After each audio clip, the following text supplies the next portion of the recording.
a button that tells you to accept. And now I've got the pleasure of introducing Donna Nicholson, our speaker. Donna is an LPC, and she is the Senior Director of Maternal Health and Clinical Services at Bethany Christian Services. Donna started her child welfare journey over 35 years ago, nearly 25 of which have been in the adoption and foster care realm. Donna does not accept the status quo and seeks excellence and best practice in all of her spheres of influence. And her Bethany role began 17 years ago as a state executive director, and then she moved into the regional director role. And she's been with the domestic department at Bethany's headquarters since 2017. So Bethany Christian Services, as many of you probably know, has been known as one of the largest adoption agencies in the US. We were just commenting on they haven't been as much in the forefront in Ohio as some other states, but we are welcoming people from across the country. And Donna is really taking a lead role in helping them to transform themselves to be most responsive to the people that they serve. So with that, I will give you Donna.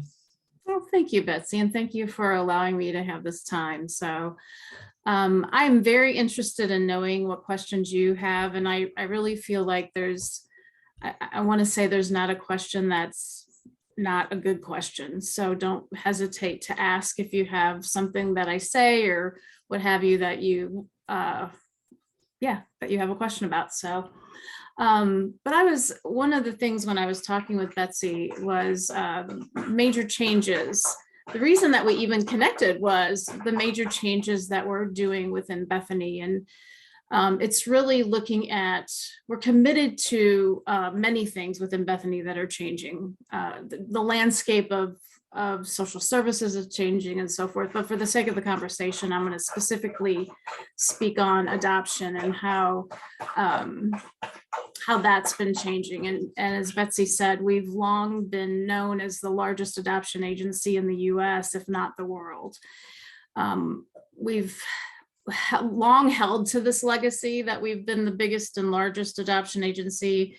And I was talking earlier, and looking at how many adoptions we've done through the years. We started as an agency, or as Bethany, in 1944. We started adoptions in 1951.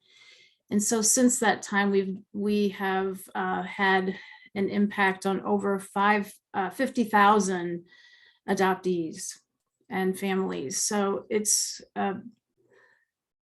that's a lot of people. That's a lot of stories that we hold within the different offices at Bethany, which really, as I talk more about what we're doing, causes us to really look at and do something to make sure that we're holding those stories in a very sacred way. So, in looking at our financial reports and stuff like that, even once our adoption service line wasn't the largest line that we had with revenue coming in, internally, Bethany still saw the adoption services kind of as the baby of Bethany. And so around 2012 is when it kind of changed, that adoption wasn't our largest service line, that we had other things we were doing within Bethany that were even larger.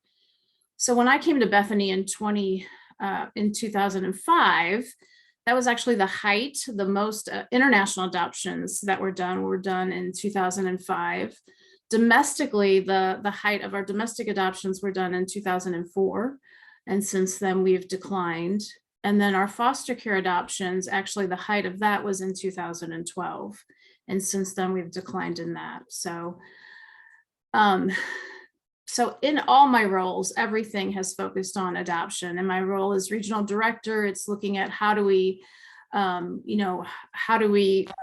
maximize what we're doing within the adoption realm? How do we find families for children waiting internationally?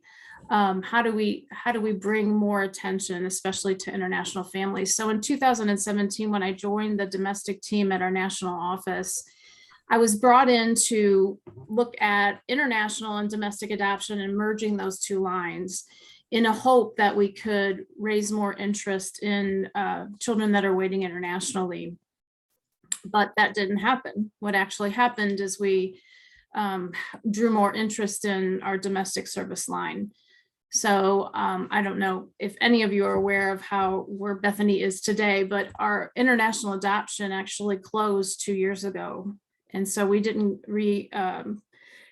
accreditate for The Hague. We went ahead and closed our service line. So and it was dwindling over time as well. What we also found as we were doing social service in country, one of the things that Bethany does is serve in a variety of countries. We hire people from the countries to do the service. We don't go to that country from the US, but we hire people in country. And we found that foster care services, there wasn't really any infrastructure for foster care and really understanding social services and keeping families together. So we started speaking more into that and raising up foster care within the churches that we were connected with and getting foster care services, and then looking at in-country adoption. And so where we are still serving internationally is in country, keeping kids in the country and raising up families to take care of them within their own communities. So we are still providing social services around the world, but in a totally different capacity. So moving from there, so what happened? Well, domestic adoption has been on the decline, like I said, for quite some time, since back in 2004, although we weren't really looking at it like that. But our declines kept continuing. And then if we had services in 36 states, and then suddenly we were struggling in some states. So since the beginning of all the branches that we've had, we actually closed adoption services in 10 states. And once we started closing adoption services, the need for taking care of post-adoption services became more on our forefront of how do we do that? How do we maintain? Even as the branches were still open, some of these branches that were open, as adoptions declined, so did the staff. And so having staff available to do the post-adoption services well, and having that as their primary focus was a struggle. And there wasn't someone identified in every single branch as a post-adoption person. And so for some, it was a matter of, well, I'll get to that when I can get to that. And that's never a way to do services. So we put together a committee to look at what would it look like if we centralized the post-adoption services and took care of it in one location. What does that look like? And so in talking to and looking at what are the best practices in post-adoption, who are the people in the community that are doing post-adoption and doing it well, it became quickly apparent that people in the industry who have themselves been adopted are flourishing and really speaking a lot of truth into this arena. And so one of the areas that we really looked at getting and investing in is hearing from the voice of the adoptees who are in the industry. So not only did we look at just any type of information that was out there on post-adoption services and really looking at what is best practice, but what are the experts saying, which had led me to meeting Betsie and a variety of other people that are experts in the field. I'm not an adoptee, and I don't, so even if I've had the experience of working in the adoption arena for a while, I still haven't had the lived experience. So it shouldn't be my voice that's the loudest. And so within that is kind of where all this shift started happening. We knew that if the voice of the adoptee is the primary person, and the adult adoptee is the primary voice that we need to be listening to, we need to hear from, what does it sound like? How has the adoptee thought services have been? And if you know of Bethany, we have a horrible reputation in the adoptee community. And to such extent that when I was talking to people who are in the arena, it was made clear to me that it was very important to know whether or not I wouldn't just put somebody's link on our website. I wanted to have permission because of the reputations that we held. So I went to one of the other things that I also did was I went to our surveys. We do surveys of anyone receiving services through Bethany. And so looking at our surveys in post-adoption services, we had a really bad rating within and these were surveys coming within Bethany, much less what's being said outside of Bethany, but even the surveys that are coming internally were not good about how we responded to someone calling in, an adoptee calling in saying, I want help, or I want to do a search and reunion, or I need something out of my file, or what have you. It was very clear that we were very poor at what we were doing. So a couple of our value statements within Bethany. One is we pursue excellence. So obviously we have a lot of work to do in that arena when it comes to post-adoption. And another value statement that we hold is that we're in it for the long haul. Well, if you look at those two value statements in itself, we're not doing what we purport to do. We're not doing the service well. Are we really in it for the long haul? Well, I don't know. What are we doing with the files when a branch closes? What are we doing? How are we making sure that when someone calls in, they're being responded to in a short period of time? And so all of these pieces really prompted us to really need to pivot, and to pivot sooner than later, I should say. So we have worked really hard we have to identify where are we at right now, and where do we want to get to, basically. And so knowing that we have over 50,000 adoptions that have happened so far, and knowing that with the 50,000 adoptions, there's at least 2 files for each of those adoptions. So we have over 100,000 files, hard copy files, and some in different locations in 30 different states. Again, I was saying earlier, some of these pieces I really don't look at broadly because it becomes overwhelming, and we need to keep moving forward. So we really need to look at what are things that we can accomplish this year, what can we accomplish next year, and this is more of a how do we get this done in a 3-year period, not how can we get it done this year, because there's a lot of moving parts that happen. So one of the things that we identified, there's so many things, but one of the things I want to share is when we originally started adoptions back in 1951, we didn't have any electronic systems, of course. And so we had what are called black ledgers that the adoptions were written in and registered in pencil. So we have locations that have these black ledgers. We have locations that have index cards of the adoptions prior to electronic sources. We also have some that don't have a black ledger and don't have any of that recorded. We have more than our current electronic system. So we have different systems that have different information. We have some sites that kept the adoptions alphabetically. We have some sites that have them numerical.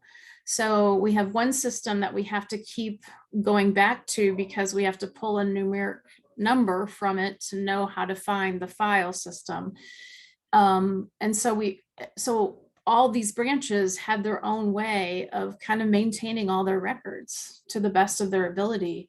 The other thing, and if you may know this, and that's maybe rhetorical, but we also had longtime staff that knew a lot of the history that wasn't recorded anywhere, that knew how this worked and how that worked and how this family was and how this, just knew all of that. And over time, a lot of the old timers, so to speak, are no longer with Bethany, and they take a lot of those pieces with them, which in some regards is a part of that adoptee's story.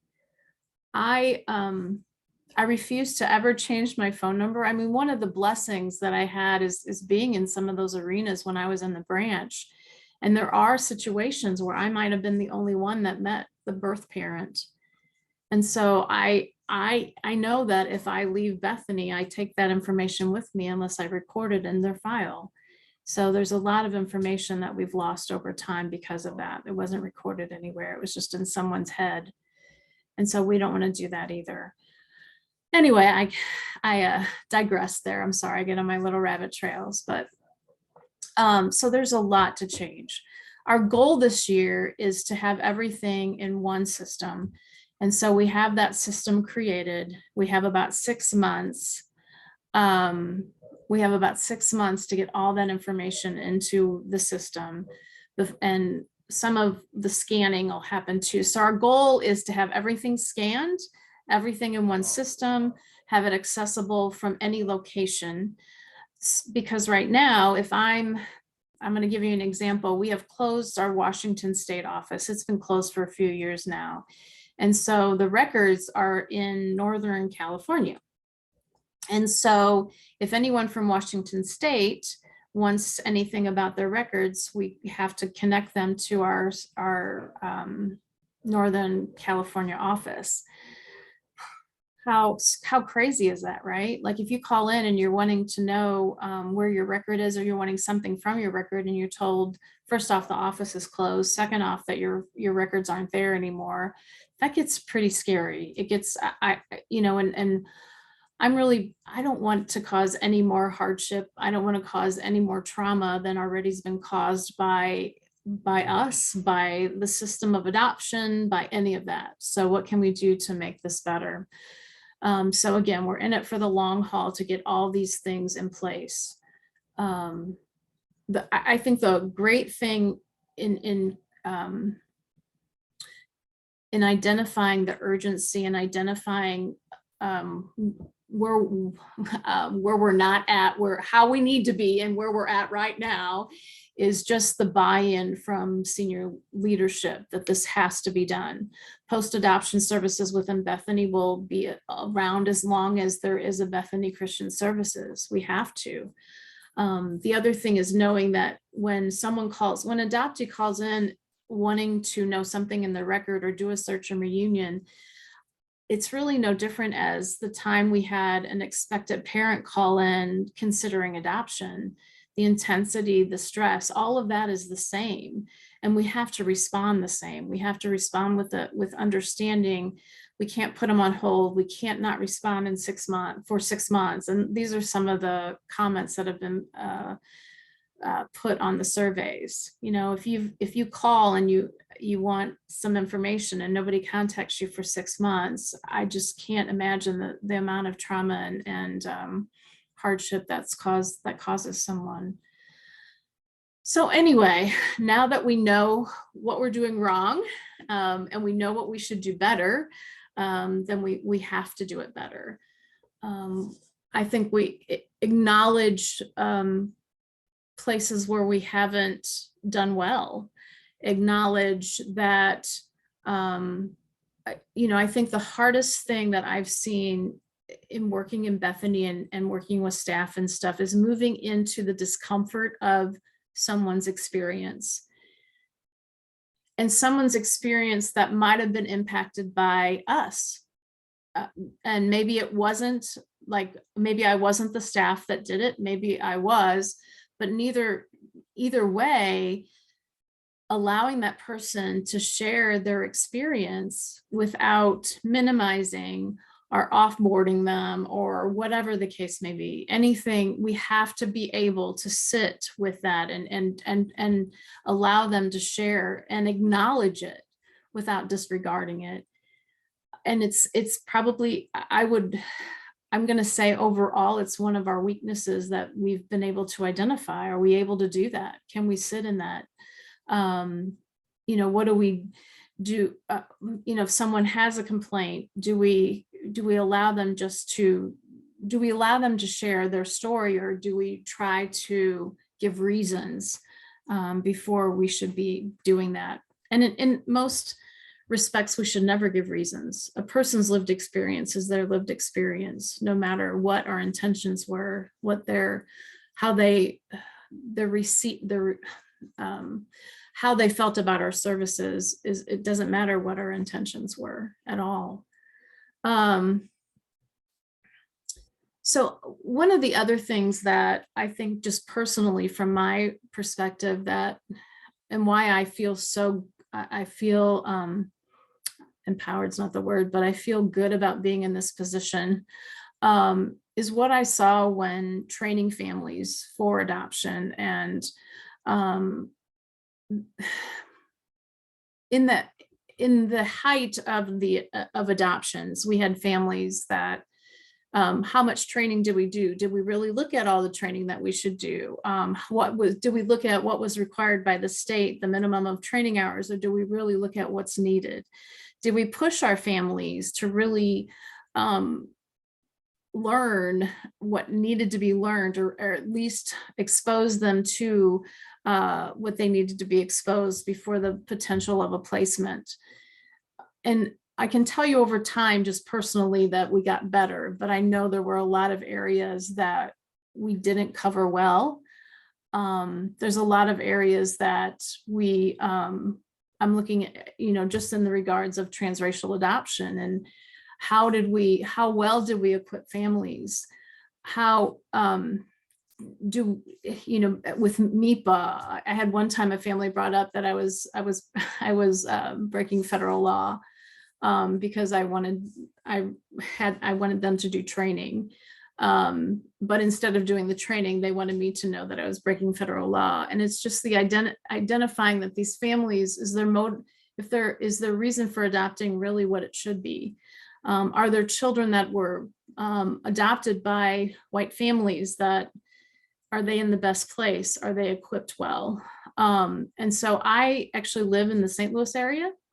So I was in the branch when Ferguson happened, and it came to light at Ferguson. I'm just going to be totally transparent. This is Donna's experience. This isn't necessarily Bethany's experience. But what happened in August of 14 is when Michael Brown got murdered. And it changed me from the regards of, I had a son about his age.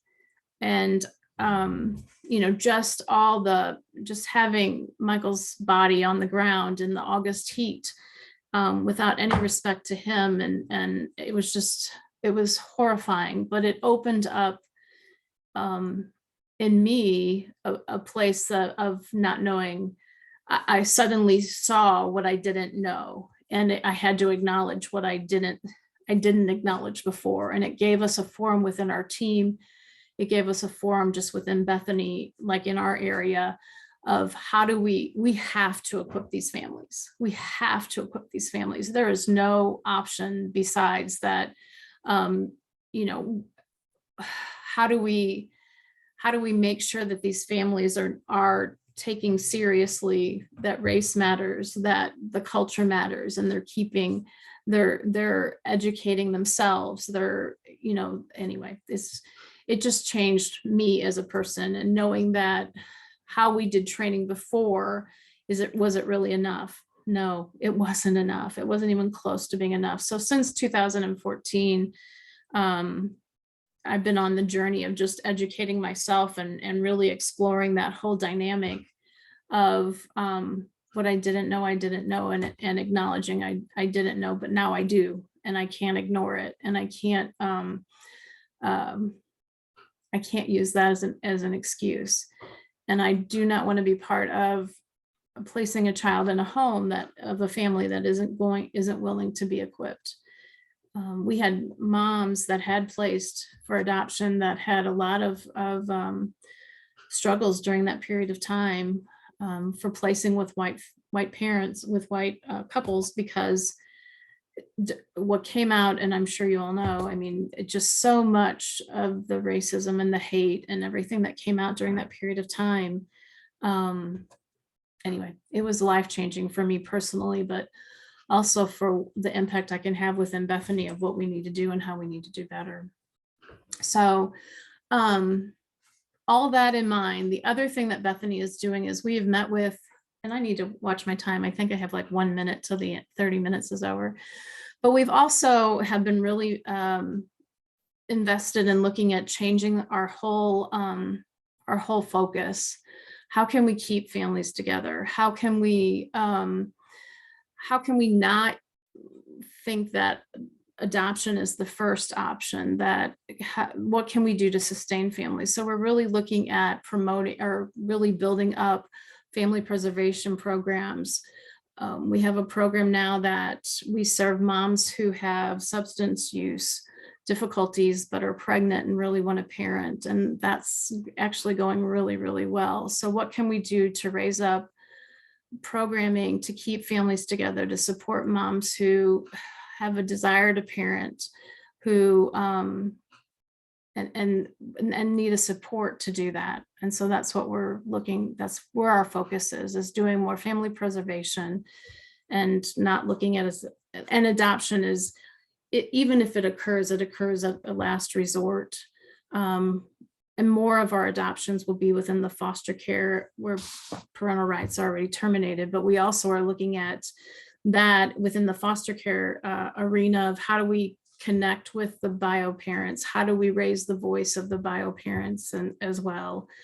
So we're looking at we're doing parent cafes, and we're really striving hard to raise the voice of the clients and the and listening and doing things better. So I'll wrap it up to that. I'd really love to hear questions and answer anything that's pressing that from what I've said or anything. There shouldn't be a question that I can't, if I don't know the answer, I'm not going to make it up, but I'm happy to respond to your questions.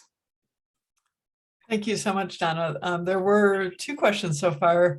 And actually, before we even get into that, I wanted to just kind of ask a point of clarity. So you referred to post-adoption services, which I think can mean different things to different people. Can you talk about the range of services that you are referring to when you use that term? Thank you. That's a great question, Betsy. In my head, I know what I'm talking about, right? And so what we're talking about is what are we responsible for? And the reason I say what are we responsible for is we have the charts, we have the information. So we're responsible for search and reunion. We want to make sure that we stand in that gap, and we hold the chart and the information as a treasure, as something that's very precious. Where we're not going to step in is where there's services that are already existing, where especially services that are being led by people with lived experience. We're not going to recreate the wheel. We're not going to say we're the experts there. We're going to make sure that we have those relationships and make referrals to places that are already out there. So I hope that has clarity, Betsy. We do have a couple locations, a couple states where we do post-perm type stuff, permanency stuff that's state related services, and we have counseling services. So one of the things in counseling is making sure that everyone that's seeing children are adults that have a history of adoption, that they're adoption competent, that they're trauma competent, that they have the credentials that are needed to serve well. So I hope that answered it. We're not going to create something that already exists, that the services are out there, but we are going to make sure that everything that's responsible as far as the records and search and reunion, and also any property that we have, which is a whole, like Amara had an article that came out that they're doing this, they're looking at property that they have that was sent from the birth parent to the adoptive family, but was for whatever reason is still in the file. And so we have that too. And so really processing, what do we do with that? How do we get that out to the person that it belongs to? So having those dialogues and conversations about those issues. So that's our main priority at this point. If there's a gap in services that we need to fill, we don't want to let anyone, we don't want to let anyone go without, but we don't want to be in a place the services are already there and the experts are already there. It's not our expertise. I hope that helped. Okay, thanks. Yeah. So I think you touched on probably a little bit of the answers of both of these questions, but let me read the questions that came in. The first one is a little long and kind of multifaceted.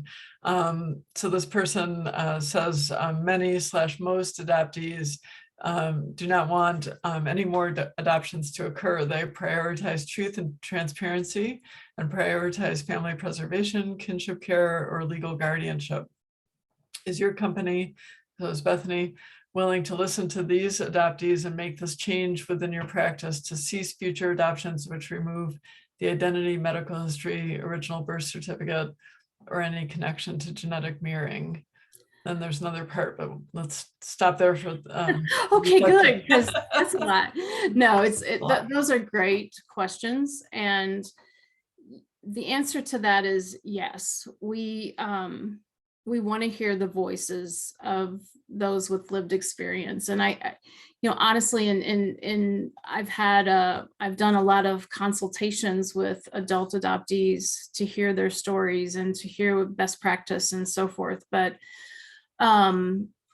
right, what can we do to stop the industry of domestic adoption per se, or even through foster care? What can we do to really focus on the preservation of family? And so yes, that is our focus. How long will it take to shift our external reputation?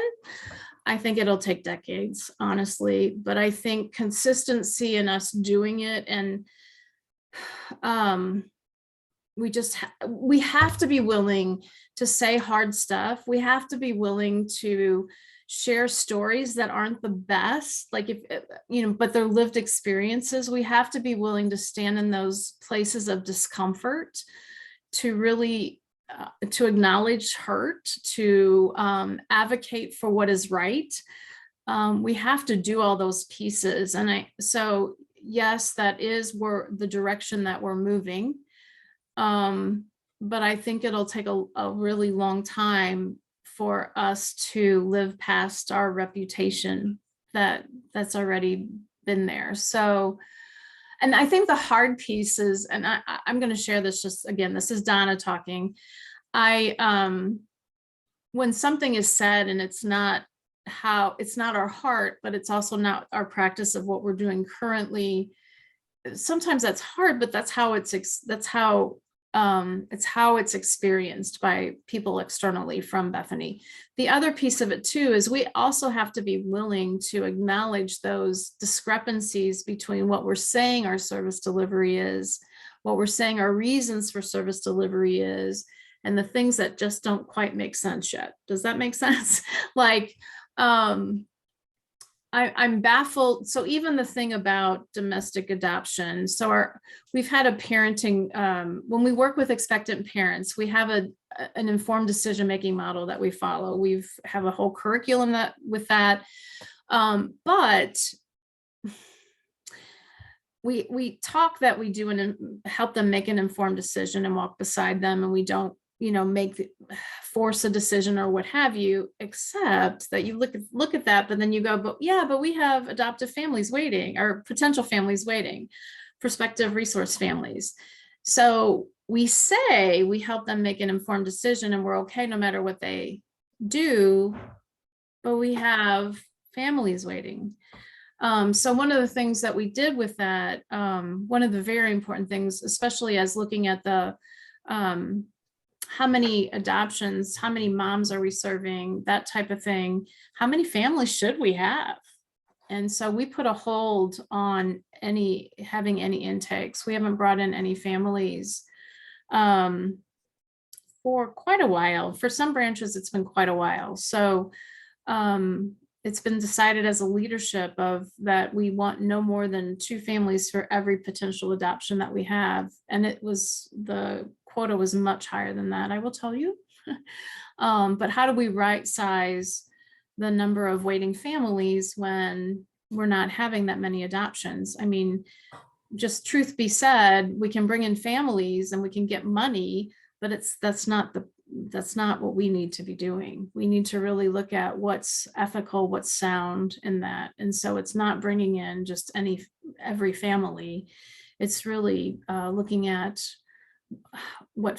how many families should we have waiting. So we have done that.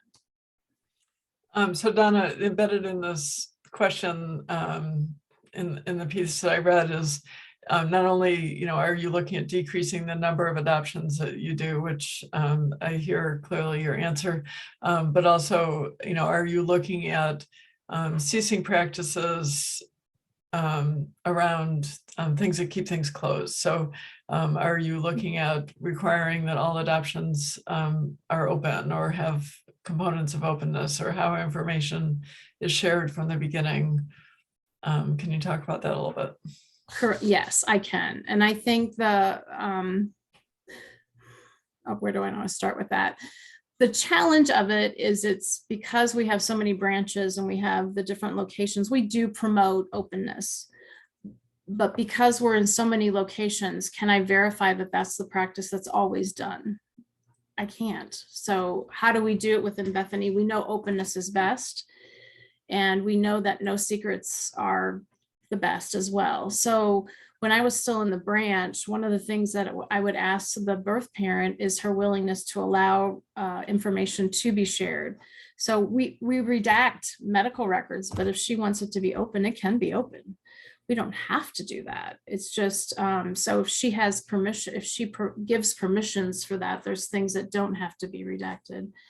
Another way that I'd mentioned earlier about advocacy and just being an advocate in these arenas. And one of the things that we're also do is it's going to be released soon. It's not finished, but I've worked with the American Adoption Congress and Adoptees United on a position statement for openness in records, openness in birth certificates completely. I've learned a lot of what I don't like, knowing that there are different agencies or different entities that claim to be open. They want openness, but it really isn't about openness, and how the political arena works in that. So we are on the last stages before we release our statement of our position statement, which is to say that we advocate for openness, and we have to follow state law, but we really advocate for openness, that everything that is the adoptees should be given to the adoptee. With that in mind, another decision that we made in this process too is never charging an adoptee for anything. That was just it didn't seem right to help in a search and reunion, charge an adoptee for even their records. It's their information. Like, it just, none of that made sense. And so advocating on behalf of the adoptee that there should never be a charge. And we don't want the charge to impact them from searching or getting or whatever the case may be, but it's not right. And so internally, we made that decision, and I met with every single branch and talked to every single branch about it. And if there was a little bit of pushback, I'm a big data person, so I'm always in the data. And so if I had a pushback of, we're gonna, whatever was said about, but we provide the service and the service takes time, and you know what? It's not going to have that impact. It's not going to kill you. It's not going to hurt your bottom line. It's not going to do any of that. The other thing that we would love to do too, we haven't gotten to this point yet, but we'd love to have a fund. If we're running into a lot with adoptees, international adoptees with records, ones that are turning 16, there's been changes in what's required, and they have to get their proof of citizenship. And so if the records aren't together, like, it costs a lot to get all this done. And I'm sorry, I don't know the legalities and the right words to use in that, but also having some fund to help with getting what's needed. If there's, even to the point, can we help support in other regards if there's other services that are needed? So that's our hope long term. Yeah, that's our hope long term. So I hope that answers your question. Yes, we definitely, we have a lot of work to do. I'm not here saying we are even close to where we need to be. We're not, but I do know that we are going in the right direction, even if it hurts. And I do know that it's not, yeah, we are going to hear the voice of the people with lived experience, whether they've been adopted from Bethany or not. And we're going to work on making whatever we do, whatever experience they have, better. And as much as we have the power to do that, I don't want to cause any more harm. There's harm already been done. There's trauma that's already been done. I just refuse to be, if I can not cause any more harm, I want to do that. Thanks. So you touched on the second part of this same question already. This person continues on saying, are you looking into providing post-adoption support for existing birth families and adoptees? This should include covering costs for adoption competent therapy and helping to provide cost-free support to connect adoptees with their birth families. Yeah, so yes. So I know for sure that they won't have, they will not have a fee charged to them. I know that's for sure, and that's already set. So we got that piece of it done. The other piece about providing for adoption competent therapy, we have to just getting the endowment. You know, in a perfect world, I would love to have an endowment that we could continue to pull from in order to do this. So that's my hope. Before that happens, one of the biggest expenses that we're incurring is moving the files, getting everything situated so that it's all in one location. So that, and the work that it's going to take to scan all the records, hiring the staff to do that and paying for them. So getting that piece of it done, it's our responsibility to do that. But I do know before we can start the endowment for further service, covering other services, that we have to get that piece of it done. It's coming. Thanks. Okay, so moving on to the next question. This person is wondering if Bethany has considered or would consider contracting with existing adoptee-led organizations that provide solid services. This person suggests one specific organization in Oregon, Adoption Mosaic, that comes to mind for this person. And it seems to them that the adoptee-led organization is the best option to provide those types of services. Absolutely. Absolutely. Yes. How can we partner? How can we promote? How can we connect? There's so many resources out there. How can we're looking, Angela Tucker's coming and doing a training for all staff, a 3-part training. And we're also looking at some of the things that she's doing to how do we provide our piece to encourage families to partake in the training, where honestly, the hardest piece that we have is having families come back after an adoption finalization and get any kind of training, any kind of support, we tend not to hear from families unless there's struggles. It doesn't mean that we shouldn't be continuing to offer trainings and speak into that. But it's a hard piece right now, it really is. So how do we continue to make sure that we're also leveraging things that are happening in the community and promoting others who are having trainings and having that type of thing? And how do we I know this is going to sound so bad, but we just created a landing page for adoptees. So with that in mind, we had adoptive family landing page. We had a little smidgen for birth parents, but we had nothing for adoptees. Does that speak into why we have a bad reputation? So then working with marketing on just having the voice of the adoptee, sharing stories. And so it's a work in progress, but we'll get there. I was telling them earlier, I'm an 8 on the Enneagram. So I'm a challenger. I don't accept the status quo. So I like being in this type of position because it needs to be done. And I'm not, we're going to get there. So. Well, I commend you. I mean, you say it sounds bad that you just created it, but a lot of agencies haven't even thought of creating it. I go to a lot of adoption agency websites, and I don't know that I've ever seen a page for the adult adoptee coming. Well, and I look at how it's kind of like when opening up when Ferguson happened, and all this information that I didn't even face before. It's the same thing. I look at it from the lens of an adoptee, and it's horrific, honestly, to say that we missed so much that we should have been focusing on.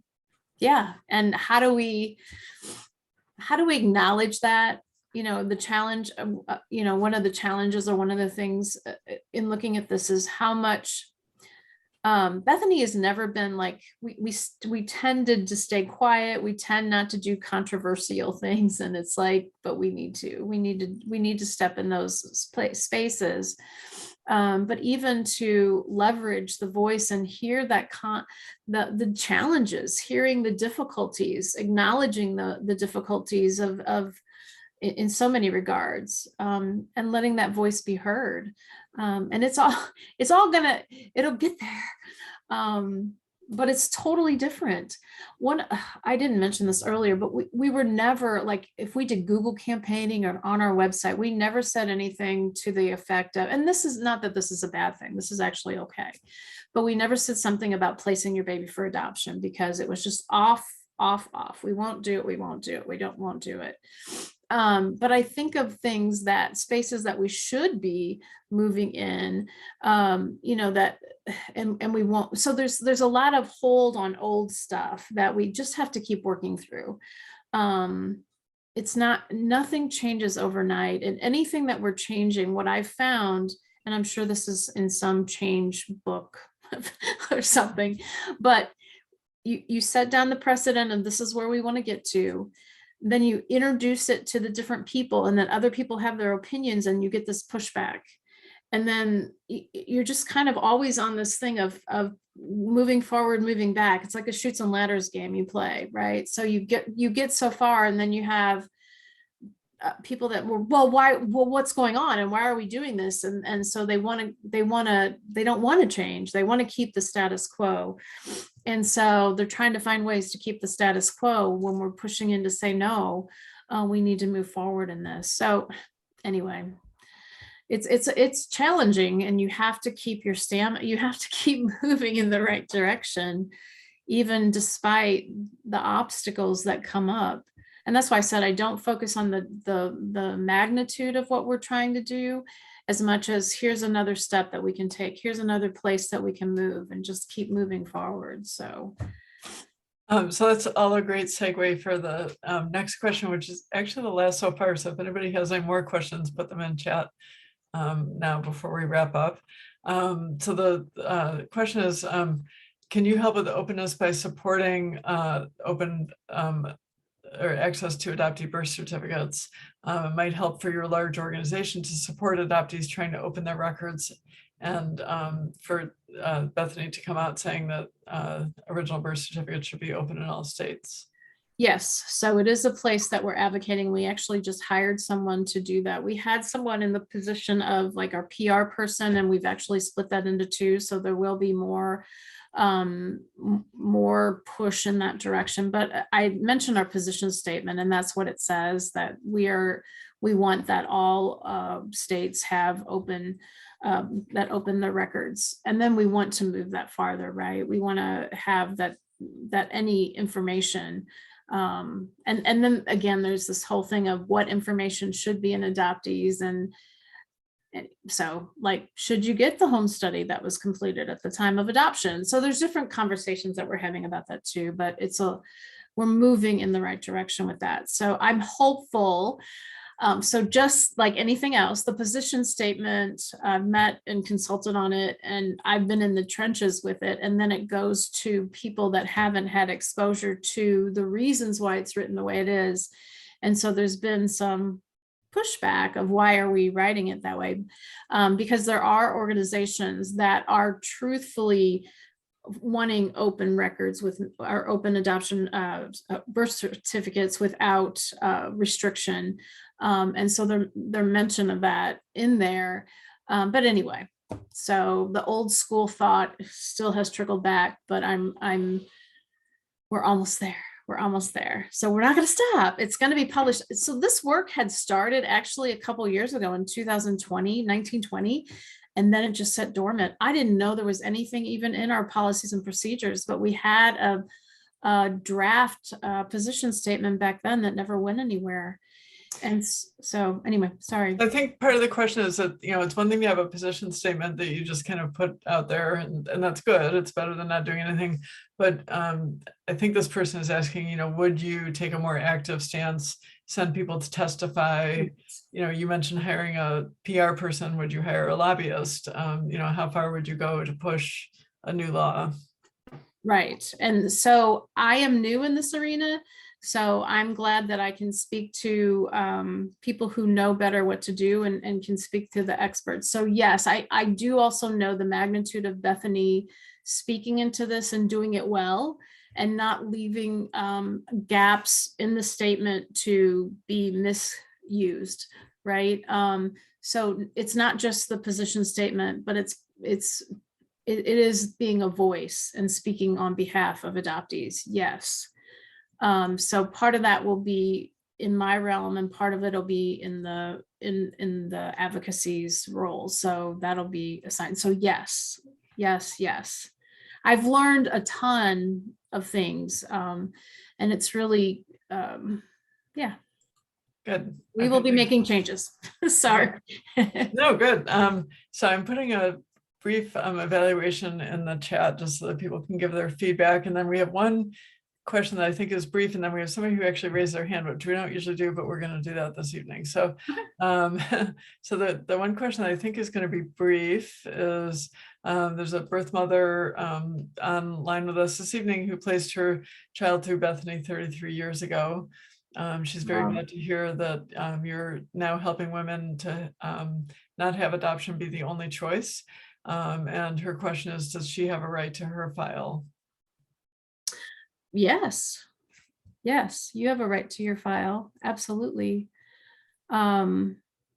Yes. So if you want to, my email is dnicholson@bethany.org. If you want to go directly to me, I don't know what state you adopted through. But yeah, I don't know what exactly you're looking for, but we can definitely help you try to find that out. Thank you. And then Greg, you have your hand raised. Yeah, thanks. And I didn't know you don't usually do the raising the hand, so I apologize. Okay. But Don, I really, and Betsie, I really appreciate this conversation. It's interesting to hear what you're trying to do. My name is Gregory Luce. I'm with Adoptee Rights Law Center, so the executive director of Adoptees United, which I just realized I'm on the, we're on the Adoptee landing page. I remember you had talked or contacted me some time ago and asked permission, which we freely gave. But and Betsie got to the point, which I think is so critical in the work that we do to try to change the laws across the country. And that is, we're not finding position statements very helpful at all. They do not push the needle. And what we need most of all is clear, concise, direct statements, but that are also backed by action. I can use Gladney as an example. Gladney says that they support more openness and support a law in Texas, but when it came down to it, we had to beg and plead to get any statement related to specific legislation in Texas, and it was really very watered down and can be open to interpretation. And same with what's the Quad A, the American Academy of Adoption and Assisted Reproduction Technology Attorneys. They have a great statement, but we have to beg and plead to get their support in specific legislative areas to try to even quell some of the misconceptions about what it means to release an original birth record. And then in Vermont, we just changed the law so it's retroactive, and the biggest opponent there was Lund, which is the biggest adoption agency in Vermont. Advocates in Louisiana just this past week have now successfully had a law passed that would provide unrestricted release of the record upon request to a 24-year-old. And that relates to forced heirship in Louisiana. But the biggest opponent there was St. Elizabeth's Foundation, which is the major adoption agency. So it takes direct action. And I would push and push and push on that end of what you're doing, because that's going to be the thing that really, if it does anything, may tip the balance. It's not the position statement. So I think I did see a draft at one point or two of the Bethany position statement, and it was too long for me. And I finally said back to the person I was talking to, wasn't someone at Bethany, of someone else. I said, I can't spend more time on this. This is not going to do anything. It's not going to push the needle. It needs to be direct, concise, and clear. And so that's what I would encourage you to try to do. I understand that you have an institutional weight behind trying to change anything, but if it is going to help adopted people, especially domestically born adoptees who are trying to fight for their original birth records, it's going to take direct action to do that. So that's what I would encourage to do. Thank you for your input to that. I know the next step is to have, so the position statement isn't the thing that gets sent, but a statement that goes along with it. But what I'm hearing you say beyond that is to put a voice behind it too. So it's not just a statement, it's a voice that's speaking on behalf of that. It is on, and again, this is just rhetoric until you see action, right? So it is on our advocacy priorities. So yes. I would encourage you to be more educated. I mean, you're based in Michigan. I would encourage you to let's get involved in Michigan, because it's a crazy law there, and it's going to take an incredible effort to try to change it around birth certificates. Yeah. All right. Well, thanks, Greg. And yeah, I would definitely echo that, somebody who's been involved in this for a long time, that, it's one thing for a group like ours to pull out and say, well, this agency says blah, blah, blah. But if the agency is willing to come there and, have that direct voice and make that compelling argument, it will shed doubt on, why are other agencies against it? Or sometimes the dynamic of right to life groups, this getting conflated with abortion politics, which personally I think it has nothing to do with, but some states go there. And so having Catholic Charities or a large Christian agency on the other side of that conversation can be really powerful.